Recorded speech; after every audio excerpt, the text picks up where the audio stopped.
రాష్ట్రాల్లో భారీ వర్షాలు కురుస్తున్నాయి. ముఖ్యంగా ఏపీని వర్షాలు అతలాకుతలం చేస్తున్నాయి. 4 రోజులుగా కురుస్తున్న వర్షాలకు విశాఖ, ఉభయ గోదావరి, కృష్ణా, విజయనగరం, శ్రీకాకుళం జిల్లాలపై ఎక్కువ ప్రభావం పడింది.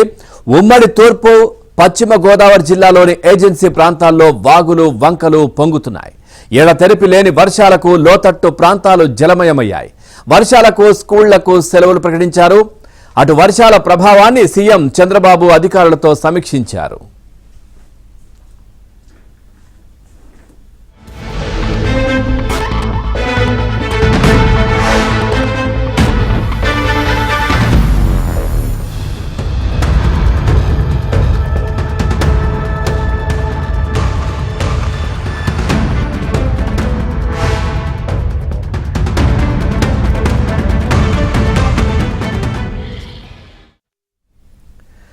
బంగాళాఖాతంలో ఏర్పడ్డ వాయుగుండం ఒడిశాలో తీరం దాటనుంది. దీని ప్రభావంతో 2 తెలుగు రాష్ట్రాల్లో విస్తారంగా వర్షాలు కురుస్తున్నాయి. మరో 24 గంటల పాటు భారీ వర్షాలు పడే అవకాశం ఉన్నట్లుగా వాతావరణ శాఖ పేర్కొంది. ఉత్తర కోస్తా జిల్లాలో మాత్రం ఓ మోస్తారు నుంచి భారీ వర్షాలు కురుస్తాయి. 1-2 చోట్ల అతి భారీ వర్షాలకు ఛాన్స్ ఉందని ఐఎండీ అధికారులు అయితే తెలిపారు. ఇక భారీ వర్షాల ప్రభావంతో వాగులు, వంకలు పొంగి పొర్లుతున్నాయి. చాలా చోట్ల నీటిని దిగువకు విడుదల చేస్తున్నారు. తీరం వెంబడి బలమైన గాలులు వీస్తాయని, మత్స్యకారులు అప్రమత్తంగా ఉండాలని వాతావరణ శాఖ హెచ్చరించింది. ఇవాళ ఏలూరు, అల్లూరు జిల్లాలో ఆరెంజ్ అలర్ట్ కొనసాగుతుండగా మన్యం జిల్లా, కాకినాడ, తూర్పు గోదావరి, కోనసీమ, వెస్ట్ గోదావరి, ఎన్టీఆర్ జిల్లాలకు యెల్లో అలర్ట్ జారీ చేశారు.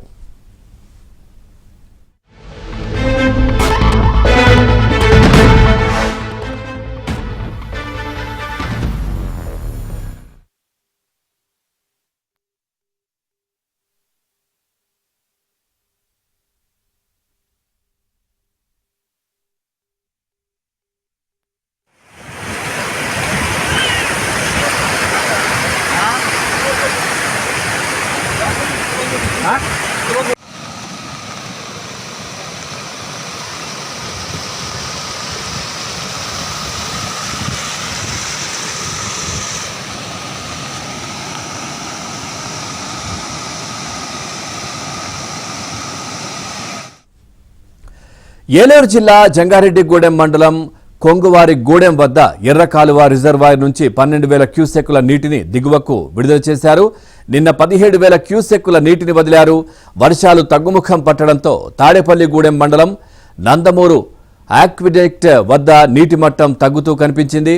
ఇదిలా ఉంటే నందమూరులో 500 ఎకరాలు, నిడదవోలు మండలం తాళ్లపాలెంలో 1,500 ఎకరాల పంట పొలాలు నీట మునిగిపోయిన పరిస్థితి. అలాగే తాడేపల్లిగూడెం మండలం వీరంపాలెం, అప్పరావుపేట, ఇక మాధవరంలో పొలాలను ఎర్రకాలువ వరద నీరు ముంచెత్తుతోంది.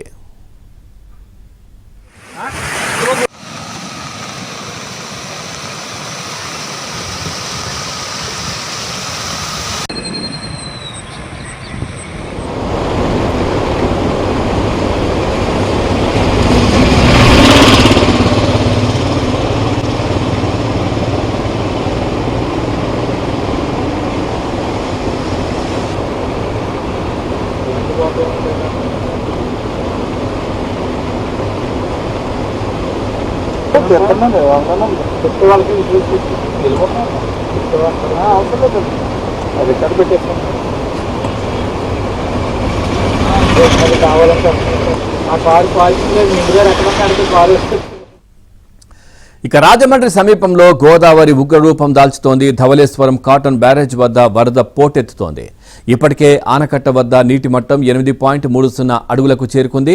వరద ప్రవాహం అధికమవ్వడంతో ధవళేశ్వరం బ్యారేజ్లోని 175 గేట్లను అధికారులు ఎత్తేశారు.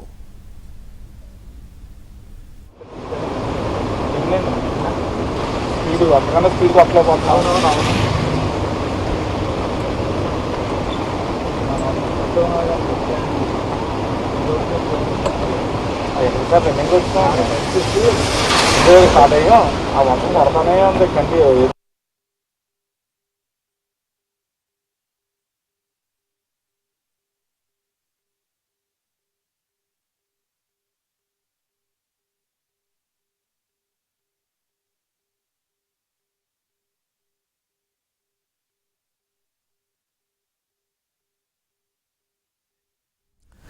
ఇక అటు గోదావరి వరద తాకిడి తీవ్రంగా ఉండడంతో కోనసీమ జిల్లా పి గన్నవరంలో 4 లంక గ్రామాలకు రాకపోకలు నిలిచిపోయాయి.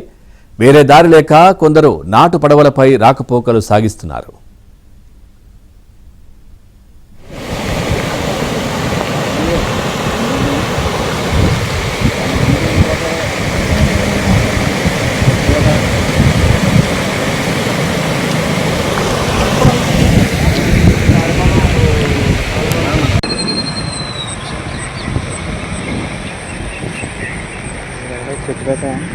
అది ఇరిగేషన్ డిపార్ట్మెంట్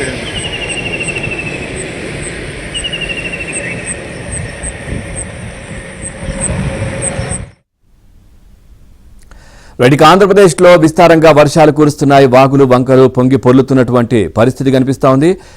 రైట్ అక్కడ నుంచి అంటే విశాఖ నుంచి వెదర్ అప్డేట్స్ అందించడానికి మా కరెస్పాండెంట్ నాయుడు లైవ్ లో సిద్ధంగా ఉన్నారు. ఒకసారి మాట్లాడే ప్రయత్నం చేద్దాం. నాయుడు, పూర్తి డీటెయిల్స్ ఏంటి ఆ వెదర్ అప్డేట్స్ కి సంబంధించి? అంటే చంద్రబాబు నాయుడు కూడా ముఖ్యమంత్రి కూడా పూర్తిగా సమీక్ష చేస్తున్న పరిస్థితి కనిపిస్తా ఉంది. ఏంటి ఓవరాల్ గా అప్డేట్స్ ఏంటి? ఎన్ని రోజులు వర్షాలు ఎన్ని రోజులు ఉండే అవకాశం ఉంది? అట్లాగే అలర్ట్ కి సంబంధించి కూడా ఏం చెప్తారు? పవన్, ప్రస్తుతం ఆంధ్రప్రదేశ్లో విస్తారంగా వర్షాలు కురుస్తున్నాయి. ఇటు ఆంధ్రప్రదేశ్ అటు తెలంగాణలో కూడా విస్తారంగా వర్షాలు కురుస్తున్నాయి. హెవీ రెయిన్స్ అనేవి మనం చూసుకుంటే గుంటూరు జిల్లా నుంచి ప్రారంభమై ఇటు శ్రీకాకుళం వరకు కూడా అన్ని చోట్ల వర్షాలు పడుతున్నాయి. నిన్న చాలా చోట్ల రెడ్ అలర్ట్ ఉన్నటువంటి జిల్లాలు, అల్లూరు జిల్లాలో అటు ఏలూరులో రెడ్ అలర్ట్ ఇచ్చారు. నిన్న చాలా చోట్ల చూస్తే దాదాపు 20 సెంటీమీటర్లు 23 సెంటీమీటర్లు, మొన్న అయితే 27 సెంటీమీటర్లు ఏలూరు జిల్లాలో కూడా పడినటువంటి పరిస్థితి. దీని ప్రభావంతో ఏలూరులో కానీ అటు కోనసీమ జిల్లాలో కానీ చాలా చోట్ల వాగులు వంకలు తెంగిపడి కొన్ని గ్రామాలు కూడా మునిగిపోయినటువంటి పరిస్థితి అయితే ఉంది. దీనికి ప్రధాన కారణం ఏంటంటే ఆ ఏరియా ఏంటంటే పూర్తిగా ఏజెన్సీ ప్రాంతం కావడం వల్ల అక్కడ ఇన్ఫ్లో ఎక్కువగా ఉండడం వల్ల ఆ ప్రాంతాల్లో రెడ్ అలర్ట్ ఉంది. ఈ రోజు మనం లేటెస్ట్ అప్డేట్ కానీ చూసుకుంటే ఆ ప్రాంతాల్లో ఇప్పుడు అల్లూరు జిల్లాకి ఏలూరుకి రెండింటికి కూడా ఆరెంజ్ అలర్ట్ అనేది ఇవ్వడం జరిగింది. అటు పార్వతీపురం మన్యం జిల్లా, అలాగే ఇటు తూర్పుగోదావరి, కాకినాడ, కోనసీమ, అలాగే ఎన్టీఆర్ జిల్లాలకైతే మాత్రం పూర్తి స్థాయిలో మనం చూసుకుంటే పూర్తి అలర్ట్ అనేది ఎల్లో అలర్ట్ అనేది ఇవ్వడం జరిగింది. సో మిగతా ప్రాంతాల్లో కూడా రెయిన్స్ అనేవి కొనసాగేటువంటి అవకాశం ఉంది. ప్రస్తుతం అయితే ఉత్తరాంధ్ర అంతా కూడా ఎడతెరిపి లేకుండా వర్షాలు కురుస్తున్నాయి. ఏదైతే బంగాళాఖాతంలో ఉన్నటువంటి వాయుగుండం ప్రస్తుతం అయితే మరి కాసేపట్లో అది తీరాన్ని దాటేటువంటి అవకాశం ఉంది. అయితే దాని స్పీడ్ ఎప్పుడైనా కూడా సముద్రంలో ఉన్నటువంటి అల్పపీడనాలు కావచ్చు, వాయుగుండాలు కావచ్చు, వేగం ఎక్కువ వెళ్తే మాత్రం తక్కువ వర్షాలు పడతాయి. అది ఎప్పుడైతే సిస్టమ్ స్లోగా సముద్రంలో కొనసాగుతుంది ఎక్కువ వర్షాన్ని ఇవ్వడానికి ఆస్కారం ఉంటుంది. సో ఇప్పుడు ఈ 2-3 రోజుల నుంచి ఎక్కువ వర్షాలు పడడానికి అదే కారణం. ఇప్పుడు మనం చూసుకుంటే వాయుగుండం గంటకి నిన్న స్పీడ్ చూసుకుంటే 6 కిలోమీటర్ల వేగంతో ఉండేది, ఇప్పుడు చూస్తే 3 నుంచి 4 కిలోమీటర్ల వేగంతోనే ఉంది. వాతావరణ శాఖ ముందు అంచనా చేసిన దాని ప్రకారం అయితే ఈ రోజు తెల్లవారుజామున క్రాస్ అవ్వాలి. బట్ ఇప్పుడు లేటెస్ట్ అప్డేట్ ప్రకారం కూడా సో ఇప్పుడు క్రాస్ అయ్యేటువంటి అవకాశం కనిపిస్తుంది. అంటే ఖచ్చితంగా ఇది క్రాస్ అయిన తర్వాత ల్యాండ్ మీదకి వస్తుంది. వాయువు దిశకు వెళ్ళిన తర్వాత ల్యాండ్ మీదకి వచ్చిన తర్వాత ఇది ట్విల్ టు సౌత్ వర్డ్ ఉంది కాబట్టి ఖచ్చితంగా దీని ప్రభావం ఇటు ఉత్తర కోస్తా మీద, అలాగే అటు ఉత్తర తెలంగాణ జిల్లాల మీద కూడా ఉంటుంది. అలాగే ఛత్తీస్గఢ్, ఒరిస్సా ఈ ప్రాంతాల మీద కూడా ఉంటుంది కాబట్టి అటు తెలంగాణకి ఇటు ఆంధ్రప్రదేశ్కి రెండింటికి వర్షాలు ఎక్కువగా పడడానికి ఆస్కారం ఉంది. అలాగే గోదావరికి ఎక్కువగా ఇన్ఫ్లో పెరగడానికి ఆస్కారం ఉందని చెప్పి వాతావరణ నిపుణులు అయితే అంచనా వేస్తున్న పరిస్థితి కనిపిస్తుంది. చాలా చోట్ల ఉత్తర కోస్తా జిల్లాలు కావచ్చు, అటు ఈస్ట్ వెస్ట్ గుంటూరు కృష్ణ ఈ ప్రాంతాల్లో కూడా, ఎందుకంటే ఖచ్చితంగా అక్కడ కృష్ణాకు కూడా కొంతవరకు ఇన్ఫ్లో వచ్చేటువంటి అవకాశాలు అయితే ఉన్నాయని చెప్పి వాతావరణ నిపుణులు అంచనా వేస్తున్న పరిస్థితి ఉంది. అయితే ఈ రోజు తర్వాత నుంచి క్రమంగా వర్షాలనే కొంత తగ్గుముఖం పట్టినప్పటికీ కూడా ఎగువను కురిసినటువంటి వర్షాల కారణంగా సో గోదావరి కానీ లేకపోతే నదీ పరివాహ ప్రాంతాలు ఇన్ఫ్లో మాత్రం ఖచ్చితంగా కొనసాగేటువంటి అవకాశం ఉందని చెప్పి వాతావరణ నిపుణులు అయితే అంచనా వేస్తున్న పరిస్థితి ఉంది. తీరం వెంబడి కూడా గంటకి 40 నుంచి 45 కిలోమీటర్లు, కొన్నిసారి స్పాలో విండ్ దాదాపు స్పీడ్ చూసుకుంటే 65 వరకు కూడా ఉండేటువంటి ఆస్కారం ఉంది. ఇప్పుడు శ్రీకాకుళం కానీ విజయనగరం, విశాఖపట్నంలో కూడా గత రాత్రి నుండి కూడా ఎడతెరిపి లేకుండా వర్షాలు కురుస్తున్నాయి. ఇప్పుడు మనం చూసుకుంటే విశాఖ, అనకాపల్లి జిల్లాలో ఉన్నటువంటి ఏవైతే ఉన్నాయో ఏర్లు కావచ్చు లేకపోతే వాగులు కావచ్చు ఇవన్నీ నిండిపోయినటువంటి పరిస్థితి. కొన్ని రిజర్వాయర్లో ఇన్ఫ్లో ఎక్కువగా ఉండడంతో వాటిని కిందకు వదులుతున్నటువంటి పరిస్థితి అయితే కనిపిస్తుంది. ఇటు రైవాడ్ కావచ్చు, అలాగే అటు మనం చూసుకుంటే పోతురాజు లో కావచ్చు, చాలా వరకు సో ఏవైతే అనకాపల్లి జిల్లాలో ఉన్నాయో అన్ని కూడా నిండుకుండలా మారే. తాండవాలో కూడా ఇన్ఫ్లో పెరుగుతున్నటువంటి పరిస్థితి. సో వాటి నీటిని దిగువకు విడిచిపెడుతున్నారు. అయితే కంటిన్యూటీ ఆఫ్ రెయిన్ అనేది ఏంటంటే హెవీ లేకపోవడం వల్ల ఏంటంటే ఇన్ఫ్లో కానీ మానిటరింగ్ చేయడానికి కానీ పూర్తి స్థాయిలో ఎవరైతే జలవనరుల శాఖ అధికారులు ఎప్పటికప్పుడు చూసి వాటిని నీటిని విడుదల చేయడానికి ఆస్కారం లభిస్తుంది. ఈ రోజు కూడా వర్షాలు కొనసాగితే మిగతా ప్రాంతాల్లో ఇటు దక్షిణ కోస్తా కానీ రాయలసీమలో కూడా చెదురుమదురుగా వర్షాలు అనేవి కొనసాగడానికి ఆస్కారం ఉంది. ఉత్తర తెలంగాణ జిల్లాల్లో కూడా ఈరోజు హెవీ రెయిన్స్ పడడానికి ఆస్కారం ఉంది. అక్కడ కూడా కొంతవరకు ఆరెంజ్ అలర్ట్ అనేది కొనసాగుతుంది కాబట్టి ఆంధ్రప్రదేశ్, తెలంగాణ 2 జిల్లాల్లో కూడా ఉన్నటువంటి అధికారులు కానీ వీళ్ళు అప్రమత్తం ఉండాల్సినటువంటి అవసరం ఉంది. ఎక్కువగా ఉత్తర కోస్తా జిల్లాల్లో ఉన్నటువంటి అధికారులు అయితే పూర్తి స్థాయిలో అప్రమత్తం ఉండాలి. ఈ రోజు కూడా ఏవైతే స్కూల్స్ ఉన్నాయో కలెక్టర్ విశాఖ జిల్లా కలెక్టర్ ఈ రోజు కూడా పూర్తి స్థాయిలో సెలవు ప్రకటించినటువంటి పరిస్థితి ఉంది. అటు అల్లూరు జిల్లాలో కూడా సెలవు అనేది ప్రస్తుతానికి కొనసాగుతున్నటువంటి పరిస్థితి ఉంది.